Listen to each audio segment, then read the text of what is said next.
The weather's getting dire. The rain's not stopping. This could be a catastrophe that we've never seen before.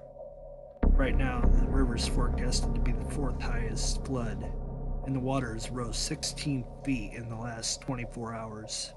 It's crazy. I took one glimpse at the forecast in Peoria, Illinois, which is upriver on the Illinois, which all the water runs down through Grafton, Alton, St. Louis, beyond. The next 10 days is terrible. It's supposed to rain almost every other day, or if every day, there's a damn good chance of it. As you can see here, these pictures were taken yesterday in Grafton. And check out this waterfall that was found online by an unnamed source. That's pure water coming off the bluffs. That's how much rain we got yesterday.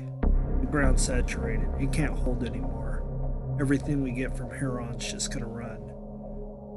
Look at the river here. This is a live feed from St. Louis. It's running fast, furious. It's come up a lot. It's not real high yet, but it's going to get worse. With the rain coming, who knows? 93 could easily get topped. Very, very easily. The first crest is going to be the fourth highest, maybe the fifth highest.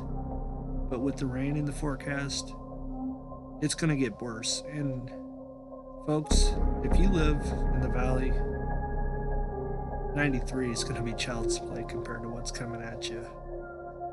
I'm just trying to give you a heads up. Get out while you can. Tomorrow morning I'm going to go down to the river and take some live footage myself.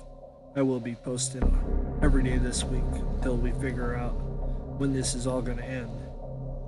Like the old timers once said, when it thunders in February, it floods by May, and it's holding true. Thanks for watching. Smash that subscribe button, and I will be back every day this week until this river crests and starts to fall. Your reliable source here at the Dobrinic Channel. Take care.